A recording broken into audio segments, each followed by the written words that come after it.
Hey there, thanks for tuning into Duckbricks. I'm Chris, and these are the 3 brand new gimmick sets for Ninjago 2024, the Dragon Strike sets. One for Kai, one for Aaron, and one for Nia. Now these have been proving to be pretty controversial online. Some people like some of the new pieces and the fact they contain 2 different minifigures, while others feel like they're just a little bit overpriced for what you get and the function doesn't work that well. But now, we're going to take a closer look at all 3 of these brand new gimmick sets, and don't forget to watch our mega review of every single one of the new Ninjago 2024 sets, which is already out right now for your viewing pleasure. But now, let's jump into our review of the 3 Dragons Rising Strike sets. Alright, this is set number 71801, Kai's Rising Dragon Strike. This is set number 71802, Nia's Rising Dragon Strike. And lastly, this is 71803, Aaron's Rising Dragon Strike. All 3 of these sets retail for $10 US each and include somewhat exclusive minifigures with varying degrees of exclusivity. This one is Kai in his mech pilot suit, but this time he has a dual molded headpiece with red and gold instead of red and dark red, as well as sporting ZX shoulder armor. Nia here is identical to her mech pilot suit, but also is using the ZX shoulder pieces as well as a dual molded gold and azure headpiece, as opposed to the standard one, which is gunmetal and azure. And lastly, Aaron here is pretty much identical to the minifigure that appears in the 4+ Aaron Battle Mech set, although he does also have the ZX armor pieces. Each of these also includes a villain figure, one of the Wolf Mask Warriors to be an opponent to attack, which is a really nice inclusion, and I'm glad they were able to factor in 2 different minifigures into each of these sets, which I would say is great value, but we also just got Jay's Mech Battle Pack, which had 4 minifigures for $10, and I would argue a more interesting build. So anyways, that's a completely separate review. Let's take a look at these. Now, the entire point of these gimmick sets is to be able to actually attack the opponents by loading the minifigures in and then launching them to strike the villains. Now, for me, a good gimmick set is something that looks cool, is fun to play with, and works well. And I feel like for this, it definitely checks off the works well box, which is not what the previous gimmicks checked off. They honestly did not spin that well, so this is certainly an improvement function-wise. Looks good is subjective. I think that certain pieces of these do look good. I think overall, though, I don't really think they look that good. Especially, I mean, I think I'm showing them at the best angle here, but if you really look at them, they are long rectangles that are very, very square. They don't really look like animals or dragons. There's like a very awkward large back tail so you can slam on it. It seems that function was prioritized significantly over form here, which is not a bad thing, but I just don't think they look that cool, to be completely honest. As well as just how well do they work? Well, they work very well. So how exactly do these work? Well, let me demonstrate.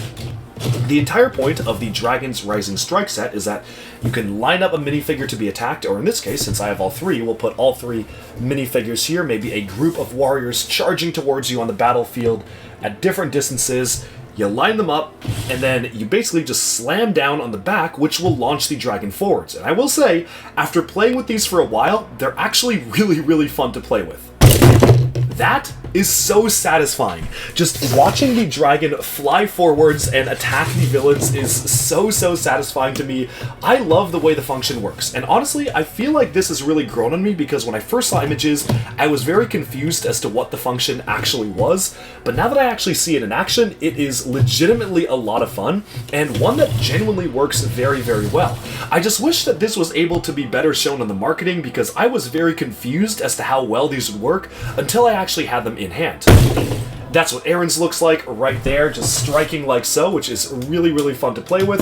And then we can demonstrate Nia's as well. I mean, these villains are just, all the bones in their bodies are broken at this point, but we can launch it again just for one further strike, and you can just see how much fun it is to actually play around with these.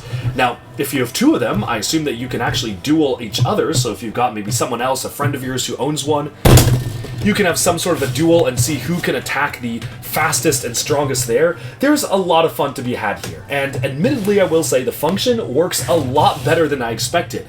Going into these, you never really know how well the function is going to work. Like, sometimes it works perfectly like this, a lot of other times, like the Spinjitzu Burst or the previous Dragon's Rising Season 1 gimmick sets, it just really doesn't work that well, so it's very satisfying to see the function work as expected, as advertised, and just fully just work the way you'd want it to work.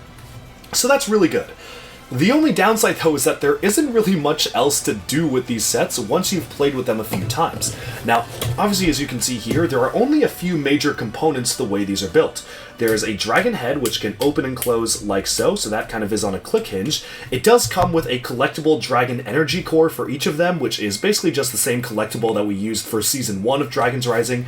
In theory, as these roll along the ground, the eyes are supposed to move. Like, you can kind of see the way that they intended for it to work here, where you have the sphere rotating to allow the eyes to be crackling with energy as they're rolling across the ground. But in actuality, it doesn't work like that well. Like, here it is working sort of, because this is a very nice surface for it to run on, but lift it up a little bit and it doesn't run, and maybe if you push down too hard it also doesn't run. You kind of have to strike a nice balance to get the eyes to show. But thankfully, having these spinning balls move is not a core competency of the set, unlike the previous gimmicks, which actually required these to spin reliably on a flat surface to actually allow these spinners to work. Other than that, though, once you remove the minifigures, there's not really much to it. There's this very large element here, which I can definitely see some uses for as like mech skirt armor, and I actually think LEGO Maka Sakota has already used these to act as skirt pieces for mechs, so that's really cool, but as it is right now, it's kind of just a big clunky piece that just doesn't look that good on the back of the dragon. Maybe you can kind of see it as a tail, but I don't really know about that. The other parts, though, are these nice new dual molded wings. You have the red and transparent orange, heat orange or flame yellowish orange, as well as transparent yellow, and then the azure and transparent blue, all of which are phenomenal looking blends. I really like how many different connection points they have, so you can mount it here, you can mount it here, you can kind of chain them if you want. I'm sure that this is going to be a really fantastic piece for actual dragon mocks. People were really going to go crazy on these when you're making your own dragons, but as it is right now, these are more like gliders than actual dragons. The headpieces are also really cool. I've seen Sakota do a fire and water combo dragon just using these heads from the Hands of Time, which was another really good mock, but as it is right now, the way they're used on these ones just leaves a bit to be desired because the lower jaws are just so flat and hollow, there's just not a ton that you can do with the building process of the set. Which again, is not really the point. The point of the set is not to build, the point of the set is to play, and play works very well. I just think they could have made them look a lot cooler than they actually are, because as of right now, the very flat bases just aren't really doing it for me, to be completely honest.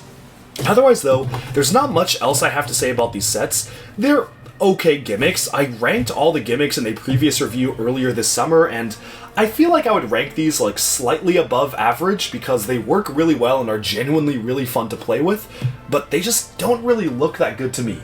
The parts can certainly be used in phenomenal mocks. We've already seen people do it online, but I'm sure that this is just the beginning and people will be able to use these parts for years to come in really good builds.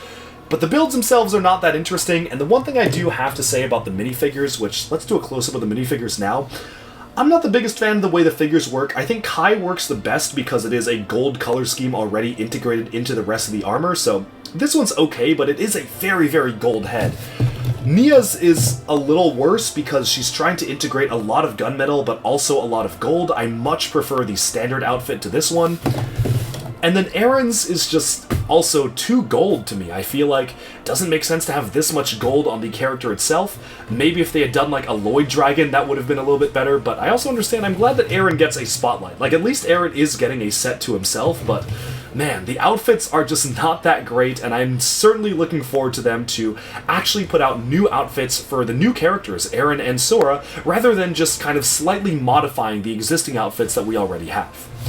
And with that, we have summed up our quick review of the Ninjago Dragon's Rising Strike sets. Lots and lots of fun to play with. Genuinely so much fun to just yeet these across the floor and watch them go. And they do go for quite a while as well. Like, they can fly across, but good pieces. Just aesthetically speaking, not really the best sets for me.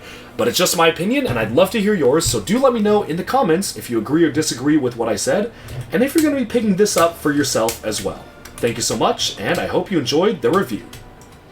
Alright, and with that, we have summed up a brand new Ninjago 2024 review. Let me know down in the comments what you think of the set. Do you like it? Do you dislike it? Are you going to be buying this set yourself? And of course, thank you so much for tuning into Duck Bricks. Be sure to like and subscribe for even more LEGO news, reviews, discussion, and analyses coming away very soon. Thanks so much for tuning in, and bye for now.